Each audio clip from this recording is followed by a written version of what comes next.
This is our 11th luncheon during the season. We kicked off with United States Senator Bill Nelson. We hosted half the Florida cabinet as two different luncheons, one with CFO Jeff Atwater and one with Agriculture Commissioner Adam Putnam, both of whom are poised to be Florida gubernatorial candidates in 2018. With a nod to our very first speaker at the Forum Club ever 40 years ago this year, who was Jimmy Carter back in 1976, we had the director of the Carter Center, Mary Ann Peters.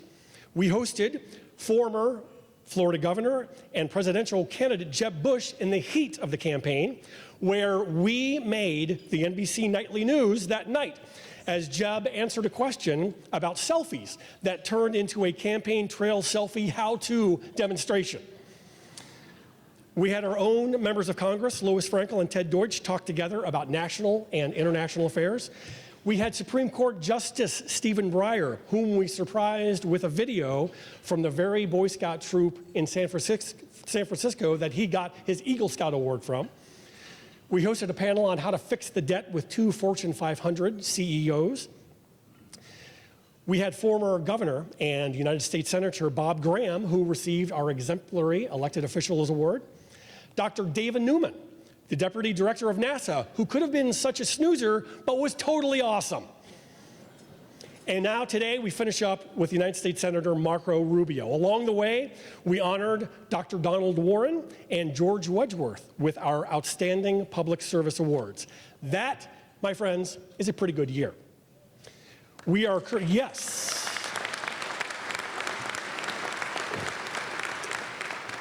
We are currently at 680 paid members, with another 12 coming on board next week. And as the largest public affairs nonprofit organization in the state, the Forum Club is doing very well. These meetings do not happen without a great team of board members who have made some tough decisions over the past couple of years that will keep this organization thriving. These meetings definitely do not happen without our dedicated volunteers. They stand outside, they take your tickets, they point to the table where you're supposed to go to, they pick up your questions. So most of them are here today. Usually they sit in a table in the back because they're late getters to lunch. So I'm going to introduce them all. Volunteers, please rise when I say your name, hold your applause, and let's give them a big round of applause at the very end. Jean Bruckert, Valerie Fennin, Helen Frank, Anitra Harmon, Bobby Marsh, Diana Minton, Vivian Palmer, Joyce Russell, Judy Swartout, Chuck Zettler, Susie Zuckerman. Stand up, volunteers, and wave to us. Thank you so much.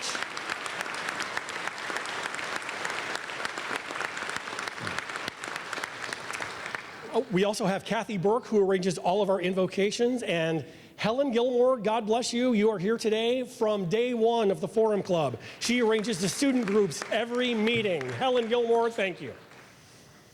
The two people that you see at the front desk every month are our CPA, Sebastian Yiend, and of course the first face you see at our meeting is Wendy Norris. She's actually not here today. Her daughter is recording songs in Nashville. So finally that leaves us one person, and that person is always right down front. She is the tiny powerhouse that is our Forum Club Executive Director. She leads this team and is the brains, director, and muscle behind the scenes. Gail is also the one who invites, cajoles, encourages, and occasionally plays the guilt card by mentioning an aunt or a grandmother who might reside in Palm Beach County. She relentlessly pursues and acquires our speakers who are never paid a dime to come and speak to the Forum Club. Please join me in welcoming our Executive Director, Gail Pallison.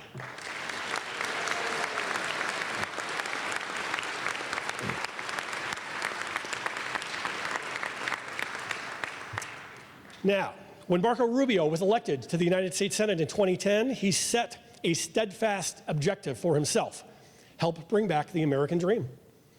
Somewhere along the way, he decided the best way to do that was to run for president of the United States. Tough odds, but he had faced tough odds before when he beat former Florida Governor Charlie Crist in his bid for the United States Senate. People thought it couldn't be done. He proved them wrong. After an 11-month primary battle for the presidency, Marco Rubio suspended his campaign to become president on March 15th after coming in second to Donald Trump in the Florida Republican primary. Fully back to work on the job as a United States Senator, we are hoping today that he will talk about some Florida issues, as well as the campaign, what he sees as the future of the Republican Party, what role he may or may not play in Donald Trump's bid to become president, and what is he going to do when he leaves office. Marco Rubio began his political career as a West Miami city commissioner before being elected to the Florida House of Representatives in 2000 and serving as House Speaker from 2006 until 2008. When he was elected to the U.S. Senate, and since he arrived in Washington, he has fought against the Washington establishment's big government vision for America, standing up to Obamacare and opposing budgets that encourage more debt at the expense of job creation and lasting prosperity. He serves on the Committee of Commerce, Science, and Transportation, the Committee on Foreign Relations, the Select Committee on Intelligence, and the Committee on Small Business and Entrepreneurship. Now, in early celebration of his 45th birthday, tomorrow, please join me in welcoming our United States Senator Marco Rubio.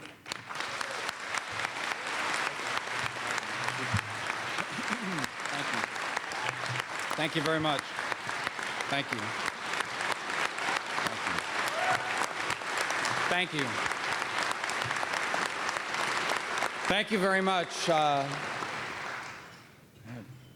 already having trouble seeing. I'm 45, I guess, so you lose your eyesight.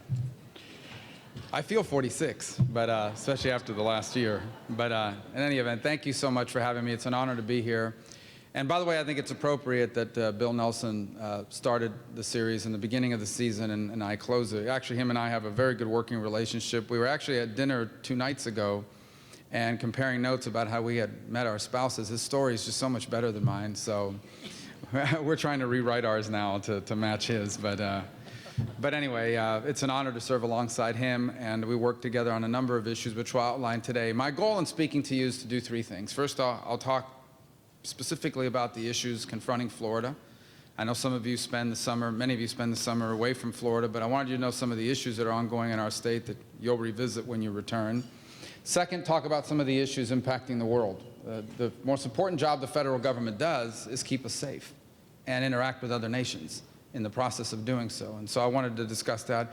And then maybe I'd close with kind of general sense after 11 months on the trail, traveling the country, meeting so many great people, about the fundamental question of what's happening. Because no matter who you supported in this election or who you voted for or who you were going to vote for, I think we would all agree this is an unusual year.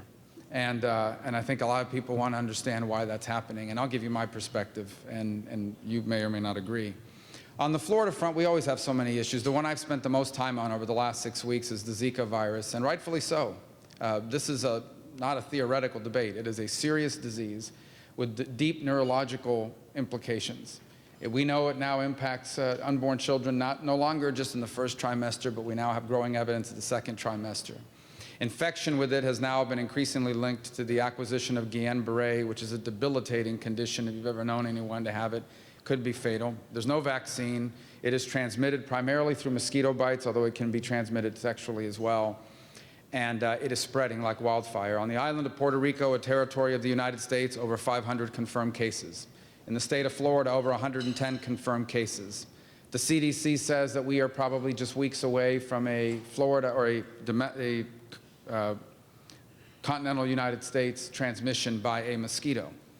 And perhaps it's already happened, by the way. It is possible that someone has Zika and doesn't know it, because you get it, you have flu-like symptoms, the doctor thinks it's a flu, and no one ever treats you for it, and it goes away after you've had it.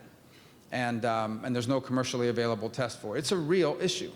And it's been politicized. I'll give you my frank assessment. The Democrats have figured out it's a good tool to beat up Republicans on, and Republicans have walked right into the trap by refusing to do enough about it early on. The Senate finally acted. Senator Nelson and I proposed a $1.9 billion funding request, which was the president's amount. We got the 1.1, which is not as much as we needed, but at least it gets the ball rolling. The House has proposed $600 million, about half of what is requested. So now it has to go through a conference committee. This is the way the process works. The problem with it is, this is not one of those things that time is on our side. This is not tax reform, where we have months we can debate. This is the summer, this is mosquito season, and let me just tell you, apart from the health implications, which are extraordinary, I saw an estimate the other day that the cost of caring for a child born with microcephaly could exceed $10 million throughout their lifetime. So extrapolate that across, and of course, there's the human aspect is even harder, but I'm giving you the dollar figure because we're having a dollar debate. And then there's also the question of what happens to our economy. So I want you to imagine this scenario where someone from Montana all of a sudden has Zika, and there's not a lot of mosquitoes there, and they're wondering, well, where have you traveled? Did you go to Brazil? No. Would you go to Puerto Rico? No. Well, where have you been in the last year? The only place I've gone is Disney World. And so now they assume that they got Zika because they got bit by a mosquito in Florida. I promise you that tourism will collapse. That people will say, there's mosquitoes with Zika in Florida, we're canceling our wedding, well, not our wedding, but our wedding in Florida, we're canceling our vacation, we're canceling our convention. Major League Baseball already canceled a game between the Pittsburgh Pirates and the Florida Marlins in Puerto Rico because of this. There are people threatening not to go to the Olympics because of this. So I will hold up my record of fiscal conservatism against anyone in Congress. But it is the rightful and proper role of the federal government to keep our people safe. And in this case, we have no time to waste.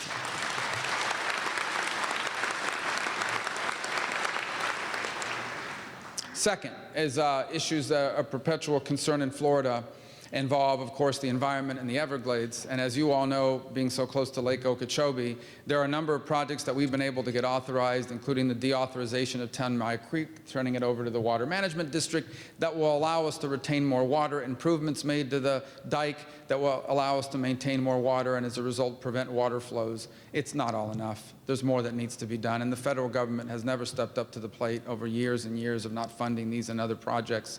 The goal is to restore the water flows as close as possible, in a southerly direction, to get as close as possible as we can to the historic Everglades. In the absence of that, these waters with the nutrients are being flushed east and west, and just north of here, the impact of it is devastating. And of course, there are local contributing factors as well. So we continue to work on that. For the first time ever, Jim Inhofe, senator from Oklahoma, agreed to authorize the Central Everglades Planning Project, which is the first step in actually getting these programs authorized and paid for. It's going to take time. The federal government hasn't done enough, but at least it's begun to make some moves on some of these projects. None of them alone is a silver bullet. The space program is important to Florida. Quietly but surely, we are slowly moving ahead on this mission to Mars. The rocket's been developed, the capsule's been developed. It's not moving as quickly or as fast, but it is important. For our space program to reach greatness, it has to have a great goal, a destiny, a destination that rallies people behind it. And so I'm excited about the role Florida is going to play in that regard. You've read a lot about the VA system. In Florida, actually, many of our VA hospitals perform quite well in comparison to the national averages. We still have problems. I continue to be a proponent of allowing veterans to go to any hospital or doctor that they want to see. The benefit should belong to them. It's not a government benefit, it's their benefit. They earned it, they served our country, and we owe them the care they deserve, and they're not getting it right now in too many cases around America.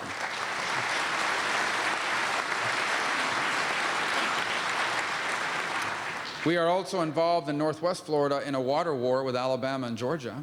And it's Alabama and Florida against Georgia, and the Georgia governor gets really mad and says things. So we wrote a letter a few weeks ago basically trying to force the governors to reach a decision. I think basically they're cutting off water flows from Georgia into Alabama and Florida, and as a result, the oystermen in Northwest Florida are having their family businesses wiped out by it.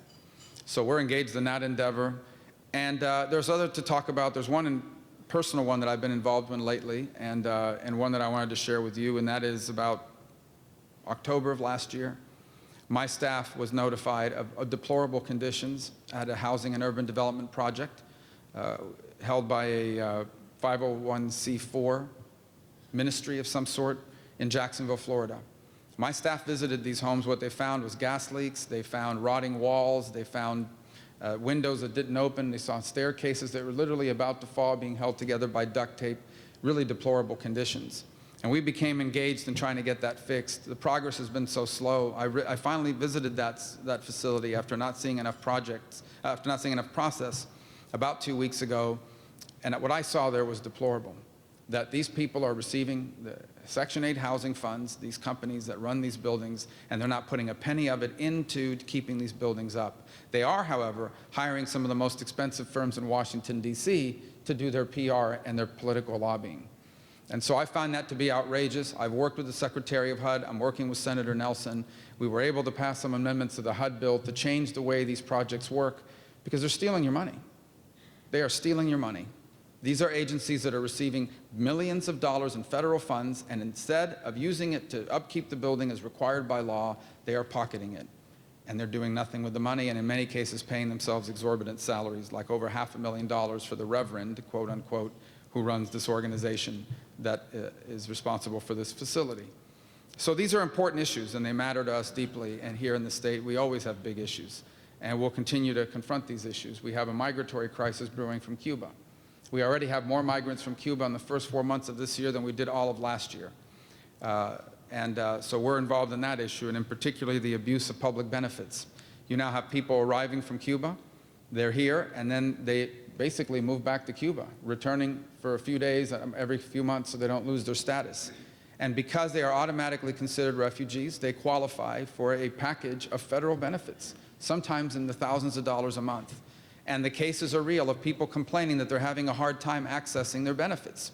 And when you ask them why, it's like, well, we're in Cuba. We're having trouble getting hold of our benefits from the bank account in Miami. Well, that's not only illegal, but it's abusive. And so the reason why that exists is because when a Cuban migrant arrives, they are automatically assumed to be a refugee and therefore qualify for benefits that no other legal immigrant qualifies for. I proposed a change in the law that basically says that you no longer will automatically qualify. You will have to prove that, in fact, you are a refugee leaving Cuba because you fear persecution. It doesn't change the Cuban Adjustment Act. They'll still have legal status, but they will not automatically qualify for federal benefits. They will have to prove that they are in this country because they fear persecution. And one of the ways you will prove that you don't fear persecution is when you travel back from the country you just fled 8 to 12 times a year. And so these are some of the things that we're going to confront. Now, I know that went a little long, so on the international stage, the world is kind of messy. In the Asia-Pacific region, there is so strong territorial disputes in the South China Sea between China's claims on certain islands that they've reclaimed and actually grown, and nations in the region such as the Philippines, Japan, and increasingly Vietnam, hence the president's visit to Vietnam. In Middle East, I returned just a month ago from a trip to Turkey, Qatar, and Iraq, and I think there's a growing consensus that at some point in the next year or so, ISIS as a military entity will be defeated. I mean, our guys are really good at what they do, and we will eventually defeat them. Should have happened sooner, but it's happening. But what comes after is even messier. The elements that made ISIS possible will still be there, perhaps reconstituting under a different name in a different place. The sectarian divisions in Iraq are deep, deep, between Shia, Sunni, other elements on the ground. Even within the Shia themselves, there's now friction developing. Syria is a humanitarian disaster. Hundreds of thousands of people displaced. All kinds of divisions there as well between Shia, Sunni, tribal divisions, Kurds, Turkmen. Only complicated, of course, by Kurdish desires for an independent state, which exacerbates relations with Turkey to the north. So the region is a mess. And one of the reasons why is because those lines that were drawn by the European powers at the time did not reflect the reality on the ground. And 100 years later, that's now becoming apparent. And it's something we're going to be confronting for the next decade. I don't know how you ever put Syria back together as a unitary nation. It'll be difficult, because there is somewhat of a Syrian identity that I think perhaps you can organize that around, and Syrians tell me that that's what they want.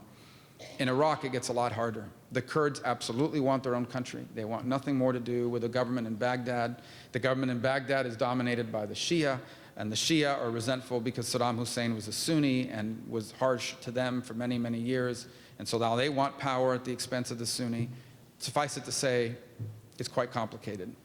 In the European region, everyone's watching, of course, the Brexit, the desire of Britain to potentially exit the European Union.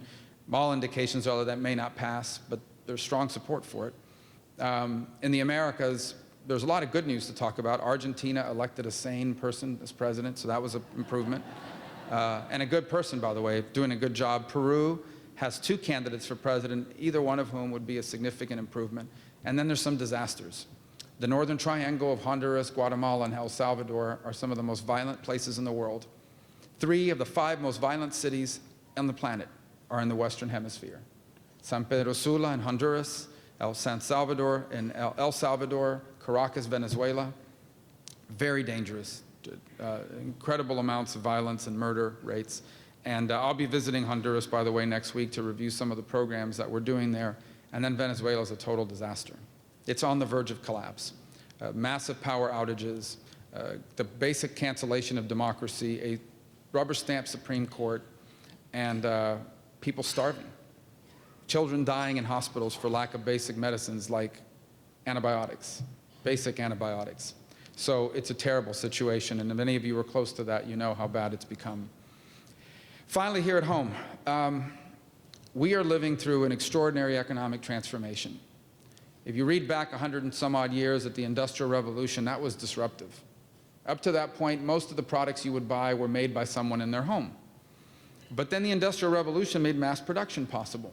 And suddenly we moved jobs from farms into cities and from your home into factories. And it was incredibly disruptive. It disrupted all sorts of industries. It created all kinds of problems, from labor safety issues to child labor issues to housing and tenements. All sorts of things developed from that economic disruption. In the end of it, we were happy it happened. Had it not been for industrialization, there is no way the United States would have become the great global power had we remained solely an agrarian-type society. But because of industrialization, we became a great economy and a great global power. And from it, by the way, flowed this vibrant middle class made up of hardworking people who had jobs in the manufacturing sector. But it was disruptive. The road from the old economy to the industrial economy in the US disrupted industries. It put some people out of work. It caused all sorts of friction within our country, and it was hard. And that happened over decades. Now imagine disruptions of the same magnitude happening on a 5-year cycle over and over again. That is what we are living through. Because of advances in technology, any cutting-edge idea that we have today runs the risk of being obsolete within less than 3 to 5 years. It is now quite possible that many of our young people here today who are graduating or about to enter college, they may have 7 or 8 different careers during their lifetime and have to be retrained depending on what field they go into. That's how rapidly things are evolving. So you have this rapidly changing economy where automation has replaced many workers. You combine it with globalization, where today competition for industry is global, where what happens halfway around the world has a direct impact on your business here. You combine these 2 factors, and then you sprinkle into it a housing downturn in 2008 that wiped out the single largest investment of millions and millions of Americans who were nearing or about starting to think about retirement, and you have a recipe for an extraordinary amount of anger and frustration. So facing all of these challenges, the jobs that once sustained you don't exist anymore. They went to another country, they've been outsourced, or a machine does it. Your house has barely recovered the value it had 10 years ago. And then you turn and say, and who's helping you? No one. The captains of industry we once admired, too many of them have walked out of buildings in handcuffs and under indictment. The people in Washington, they never do anything. All they do is nothing ever happens. Higher education, they're upset at them because you borrow all this money to get a degree and then you graduate and you can't find a job with that degree. They tell you, no, you got to borrow even more to go to grad school. The media, of course, there's a significant amount of skepticism about that as well. So people have lost trust in all of our basic institutions. And the result is this tumultuous year that we now face, where this anger is finally expressing itself at the ballot box, and primarily in a desire to basically wipe the state clean, blow the model up, and start from scratch. And I don't think that sentiment can be underestimated. Now, what I want to argue on behalf of here in the next 2 minutes before we get to your questions is, it is important to recognize all these things. But I want us to focus on the opportunities they present, not just the challenges. These challenges are real. These challenges are real, and it is in fact, we are going to have to retrain people in this country. Because the jobs some people are promising to bring back, they're not coming back because they don't exist anymore. In less than 5 years, virtually every fast food restaurant in America will be well on its way to automation fully. Now, there are plenty of jobs that are about to get wiped out, and whether we like it or not, We can't stand in the way of that progress. Instead, we have to find what can we do about it. And what we need to do about it is train people to be the ones that install those machines, maintain those machines, design those machines, and one day replace them. We have a future for manufacturing in America, but we have to have a tax code and a regulatory structure that allows us to compete. And if we do, we can compete with anyone. We are the most productive workers in the world and the most innovative people to boot. So we have real opportunities embedded here, but it will require us to rethink the very model of government and the way government solves problems. And unfortunately, today, we are still trying to apply 20th century ideas and 20th century concepts to 21st century challenges. And they don't work. The model doesn't work anymore. It isn't enough to just go to college. You have to get the right degree. Having higher education is no longer an option. It is an absolute necessity. It doesn't mean a four-year degree. It can mean vocational training. It can mean career education. It can mean things you learn in high school so you graduate job ready.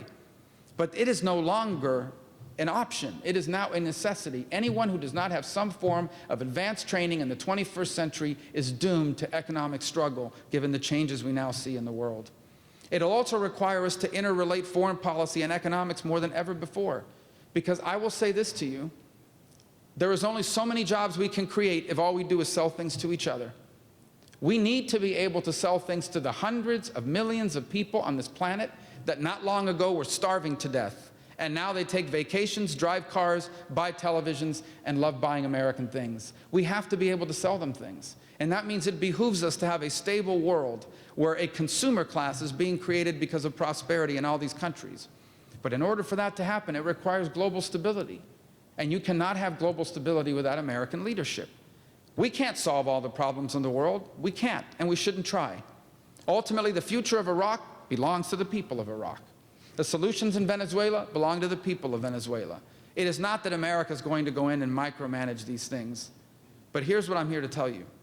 America is the only nation that can bring nations together to deal with these things. And in the absence of that leadership, it leaves behind a vacuum. And that vacuum leads to chaos. That vacuum is then filled by Vladimir Putin.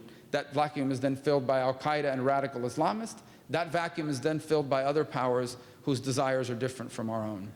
And so we must continue to play a role in global leadership, not by invading every country or telling everybody what to do, but by understanding that being a great nation brings with it responsibility, and then our allies want us to play this role. They understand that America remains the indispensable nation, the one nation that can rally the free people of this planet towards progress and to defend human rights. And so that's a lot to say in a few minutes, and I look forward to your questions. And I just want to tell you, I'm grateful for the chance to be back here to speak to you again. It's always a great forum to speak at, and I hope it's been informative and insightful. Thank you very much.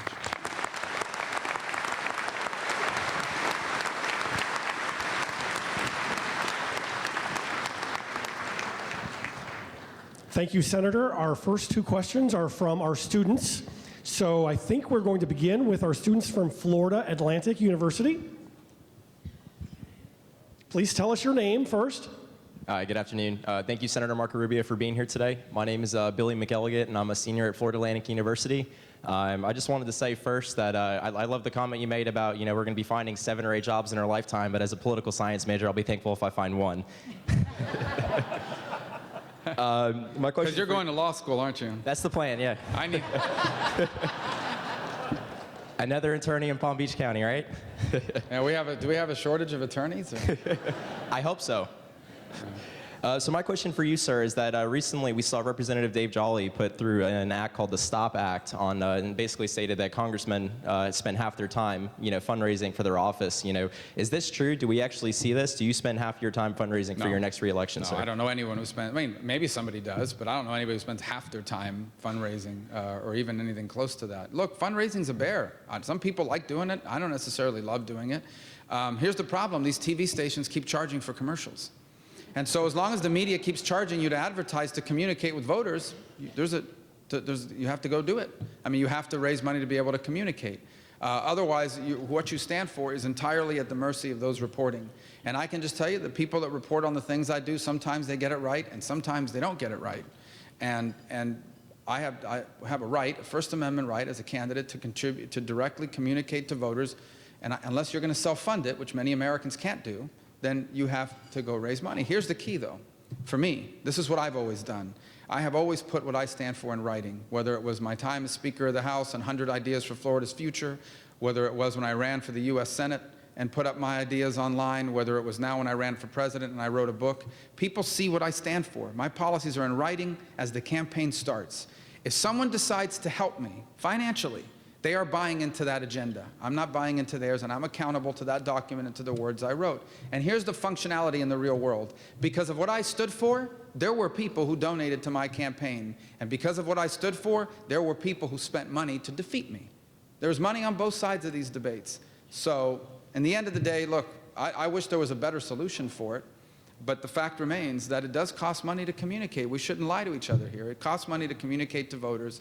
And as long as people understand that they're buying into your agenda and you're not buying into theirs, and you know who it was that's involved in it, you know, I think that's the best we could do for the time being. I wish if someone has a better idea, I'm open to it. Because I don't necessarily love doing it or didn't love doing it. I guess I'm retired from that for now. But I don't know of a better solution to it unless you're going to pay for it yourself. And most people don't have that kind of money. Thank you, Senator. And from Palm Beach State College. Hello, Senator. Hi. My name is Juan Wiswell, and I'm from Palm Beach State College. My question for you, you gave a great analysis about the infrastructure of our country. I want to ask you about its people. Senator, many people have said that not electing Donald Trump as president is only a short-term solution to some of this country's more critical problems. During the campaign, there have been many issues about morality that have been brought to the limelight, such as the racism and bigotry that Trump's campaign seems to promote. Could you please comment on some of these issues and how you see the moral state of our country? Look, I, throughout the campaign, expressed concern about the tone and direction of not just Donald's campaign, but other parts of the debate as well. And I stand by those things. I remain concerned, and I hope it changes. I'm also, by the way, we should all be concerned at the fact that in the Nevada conference of Democrats, the Bernie Sanders supporters were assaulting people. That's not a positive thing either. I think I'm concerned about we becoming a country where everybody hates each other, where everybody's angry at each other, where it has become, look, politics has always been passionate. It always, for anyone to argue that the glory days, do you know there was a senator caned to death, or almost caned to death on the floor of the Senate because he insulted the state of South Carolina? That was like real violence on the floor of the Senate, and that happened over 100-something years ago, not last week or anything. You didn't miss anything. But we've had we had a civil war in this country over a pretty important issue, obviously. But I'm worried about the state we're at now, where the anger towards one another has reached such a depth that how do you bring that back together to confront and solve problems? I mean, how do you put together a governing coalition of majority of Americans to solve problems, given the vitriol that now exists in this political process? No matter what side of the equation you're on, whatever position you take, there is extreme vitriol on the other side of it now. And look, I think that's a function of the social media has kind of harnessed people, has kind of unleashed people to go out and express themselves incredibly aggressively. This is what happens when people are able to express themselves without having to own up to it or being anonymous. There's nothing we can do to control that, but that's the reality. But yeah, I'm concerned about the tone and the rhetoric of these campaigns. I am, because I think it's ultimately going to turn people off from public service and from engaging in the political discourse at a time when our country needs more people engaged in that discourse, not less. And so the only thing I could try to do is, try to lead by example. I don't always get it right. There was about a 24-hour period in the campaign that I was having a little fun, and I regret it, but it was fun, but I regret it.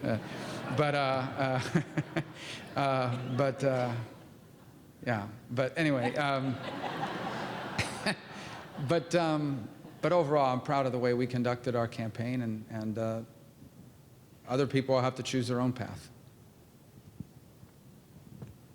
Did it get dark, or am I getting blind? Oh, okay. And by the way, it was fun, so thank you for that 24-hour period. Following up, Not for me. Following up on that answer, what's the best advice you can give to a young person who is interested in a career in politics? Well, run. No, flee. I mean, flee right now. No, that's not true. I think, first of all, understand that public service is a legitimate course. What does it mean? Public service isn't just the people that run for president. The Foreign Service is public service. It's these men and women that dedicate 30 years of their lives to work in embassy, where every 3 years they're transferred to another post or another consulate somewhere else. It's incredibly rewarding. It is okay not to make millions of dollars. It's fine, as long as you can pay your bills and you're happy.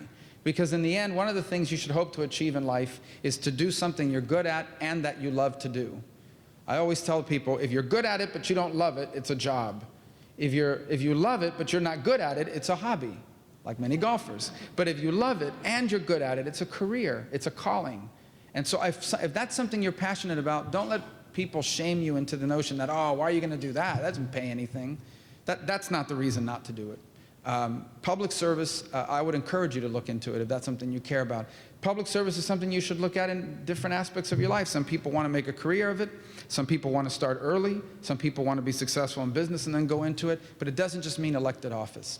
The one advice I would give is, if you're going to run for something, know why you're running. In essence, be passionate about what you're going to do if elected. Don't just run because there's an open position and you can win. Because if you run for something because it's open and you can win, you're going to regret that decision. You're going to get there, you're going to be bored, you're going to be antsy, you're not going to like it. And by the way, it's going to come across on the campaign trail. So, but I would encourage people, if you're interested in public service, figure out the right way for you to be involved in public service. And that doesn't have to mean running for office, although that's most certainly a legitimate way to do it. When you look back at your presidential run, what is one thing you would have done differently? I would have won Iowa. I wish I could have done that. It would have worked, right?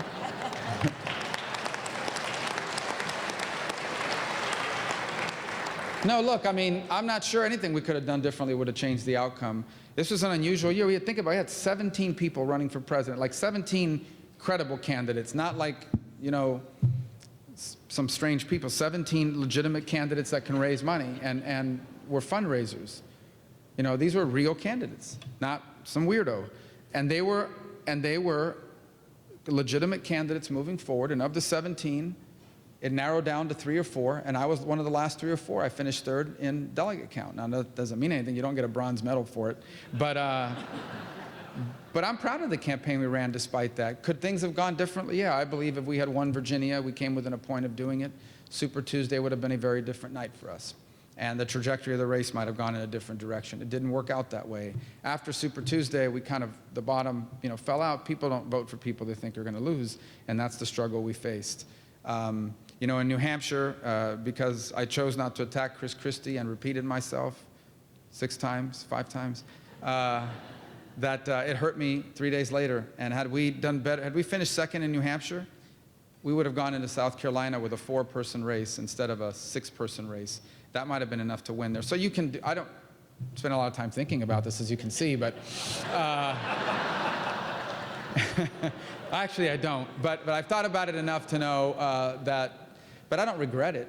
Listen, here's the way I view it. I know 5 times as many people now as I did before I ran for president. I literally have state supporters in all 50 states and Guam, the Virgin Islands, and Puerto Rico.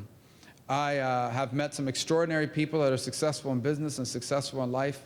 I got to see parts of this country and learn about issues that I never would have learned about had I not done it. It was an incredibly rewarding experience, minus the outcome in that regard, but still rewarding. And I'm proud of the way we did it, and we'll see. But it was great. I'd have no regrets. I would do it again, except I would want to win, of course, but I would do it again. Based on penmanship, this question is written by a physician, so bear with me. Your op-ed in the Wall Street Journal this week was eye-opening. What else specifically would you do to either replace Obamacare or fix it? Well, I don't think you can fix it at this stage. Obviously, there may be disagreement about that in this room, but it's very difficult to fix. I think the ideal model is one where you have a vibrant private market where individuals control their health care choices. And what I've proposed is that every individual, either through tax-free funds, in essence, what you understand is if your employer pays for your health insurance now, they don't have to pay taxes on that money. But if they give you the money and say, here, go buy health insurance on your own, that becomes taxable income to you. So my argument is that everyone should be allowed to either receive tax-free health insurance money to purchase their own insurance. They can still give you your insurance if they want to give you insurance, but otherwise either get funds from your employee or a refundable tax credit that you can use to go out and buy any insurance you want from any company in America. what will happen is that you now have billions of dollars in the hands of consumers, and the supply will meet that demand. The insurance marketplace will now create packages to cater to consumers that now control their spending. And if anyone has any doubt what that model would look like, I ask you to watch television today. I promise you, if you watch 60 to 90 minutes of TV, you will not go 60 to 90 minutes of TV without seeing some commercial for either Geico, State Farm, Allstate, Prudential, Progressive, the General. I mean, why are they bombarding us with auto insurance commercials? And the answer is because who decides your auto insurance? You do. And as a result, you have a competitive, vibrant market that is fighting for your business, and they're doing so on the grounds of more access, more quality at a lower price. Imagine injecting that into health insurance. The only variable is that you have people that are chronically or ill, that have pre-existing serious conditions, and that makes them uninsurable in the private market. And that's where I think government can step in and help with a high-risk pool. I think government should focus on the people that can't find health insurance because of pre-existing conditions and allow everyone else the ability to purchase the health insurance that makes sense for them. Because the insurance I need may not be the same insurance you need at a price they want from any company in America that will sell it to them. I think that's a better approach than the one we have now that, quite frankly, is collapsing under the weight of its own losses. Supreme Court Justice Kennedy was confirmed in 1988, the last year of President Reagan's second term. Why can't President Obama's Supreme Court nominee, Merrick Garland, get a confirmation hearing? Well, the result would be the same. He would need 60 votes to be confirmed to the Supreme Court. He doesn't have anywhere near the 60 votes, so it would be a waste of his time. Second, I think it's important to understand, because this is an important civics lesson. The president doesn't have the power to put someone on the Supreme Court. The president has the power to nominate someone to the Supreme Court. The Senate has the constitutional power to advise and consent. And advise and consent does not have to mean you have to do a hearing. And you may disagree, but you don't have to. You can look at the nominee and say, here's our advice. We're not going to consent. We're not going to give you a hearing on this nominee. We don't agree with them. We're never going to pass them. We're not going to waste your time on it. Send us somebody else. And in this case, I think that since we're so close now to an election, that we should allow the voters to decide through who they elect about what kind of nominee they want in the Supreme Court. Their term is about to end in a month or in a few weeks, so you're not really going to impede much on the court's work between now and then. By the way, the number 9 on the Supreme Court is not a constitutionally mandated number. We could pass a law next week and lower it to 7, to lower it to 5. We can increase it to 11. There's no magic in the number 9. It's just a number. So in the end, I would just say to you that I think if Hillary Clinton wins, she's going to get a nominee, and then that nominee will work through its process. And if Donald Trump wins, he'll have his nominee, and they'll have their process. And you're going to get to vote on that. You will have a chance to vote on what kind of Supreme Court nominee you want in November. If you vote here in Florida, and you should for tax purposes, if you vote here in Florida and live here 6 months and a day, you will get to vote in a swing state on what kind of nominee you want to see on the Supreme Court. That's what I want to see happen. What could the United States Congress in Washington learn from the legislature in Florida? Well, there's kind of a different process, in many ways similar, obviously, but in many, many ways different. For starters, the legislative branch operates on a balanced budget amendment, in essence on a balanced budget requirement. They must balance the budget. They can't spend money they don't have. That's a big difference from the federal branches, which spend, this is rough numbers, okay? These are not exact numbers, but I'm just giving you an indication of the ratios. We have a federal budget that's $3 trillion, and we have federal revenues that are $2 trillion. So we're nowhere near balance. So that's a big difference in terms of the way the process moves forward. The second is that the legislature works in a much more condensed way. I mean, they have 60 days, calendar days, to get through all the work that needs to be done at the state level. The Congress meets in perpetuity and spikes throughout the year. I do think that the other fundamental difference is we deal with foreign policy and national security issues, which are not covered at the state level. So there are fundamental differences in the job. They're not proven from one another. That said, I do think Florida has been more innovative than most states at the legislative level. A lot of the ideas that are applied in Florida are ultimately copied in other parts of the country on education reform or the like. And I wish the Congress was more innovative. But here's the truth, guys. That's where innovation belongs. The truth is, whether you like it or not, this is not an ideological thing. This is a constitutional principle. The federal government was never designed to be this big. It was never intended to be this involved in so many aspects of our life. The framers wanted more power to be at the state level, not because they were Republicans or conservatives, because they weren't. There was no such thing at the time. They wanted to be more power at the states because it's closer to you. Because if you want to influence policy, you're going to have a better chance of influencing policy at the state legislature than you are in Washington. And they understood it. And so that's what they wanted to see happen. And that's why one of the reasons I believe is that we should divest more control on more issues at the local level, not because we want to get rid of it, but because you're going to get a better result. You're going to get more innovation and better results at the state and local level than you will ever get at this massive federal level in a country as large and as diverse as ours. There isn't... And this works both ways, not just a Republican thing, because the federal government loves to impose mandates that it doesn't pay for. So on local governments and on states as well. So that's a part of it. But I just honestly believe if this was a small country, homogeneous population with 13 million residents, that's one thing. But we are an enormous country with incredible diversity. And I just don't think you can do a lot of one-size-fits-all approaches that work nationally. So my experience in Tallahassee is one of the reasons why I want us to send more control over issues down to the state level. I think you'll get better results. Donald Trump just came out in support of oil drilling on the east coast of the United States. What are your thoughts on that opinion? Well, what part of the East Coast? off the coast of New York? Yeah, sure.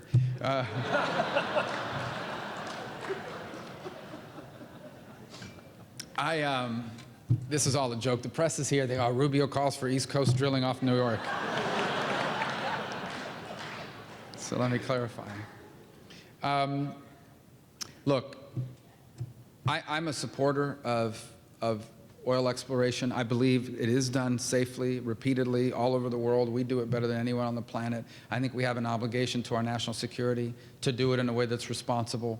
And I've always been open to doing that. However, within really tight constrictions about, we would have to be extra cautious about what that would look like. And in my sense, we would really have to, I'm not prepared to say, let's go all the way on it now, especially knowing the impact ecologically that any sort of spill would have on tourism for Florida. We rely so much on that. So I'm very cautious about calling for that. I'm a supporter of expanded drilling, and it depends how far out we're talking about. But I'm not just rushing headlong into it. I think that's something we need to really look at closely and ensure that the leaseholds are even worth doing right now. With the price of oil being what it is at this moment, you're not going to get any new drilling anytime in the future. The people that are drilling and have been exploring lately are barely holding on. You have large numbers of companies in Texas and other places going out of business because oil, I think, is still under $50. Where's Carl Domino? You would know, Carl. Where are you? What's it at, Carl? $48.50, see? So that's still not it's still not enough to make, you're not going to get a lot of new investment in oil anytime as long as Saudi Arabia is pumping. So it's a good time to look at the issue and the ecological impacts it could have and how to do it responsibly. But you're not going to see oil rigs popping up off the coast of Palm Beach anytime in the near future, simply by function of the economics of it. Is there another book coming? I don't know. From me? From you? Oh, yeah, I don't know. Maybe a movie instead. No, but no, I'm kidding. No, I don't know. I haven't really thought through all that yet.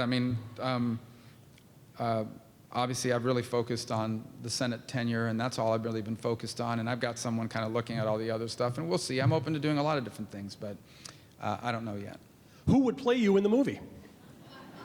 Mario Lopez from Inside Edition, I guess. I don't know. And if not, the guy from The Martian, what's his name, the movie? Matt Damon. Yeah, whatever. I guess he'll be fine if Mario's not available. No, not Brad Pitt. That's too much of a stretch. We'll check Mario's schedule. Senator, thank you for joining us today. Thank you so much for having me. One more question before you go. One more question.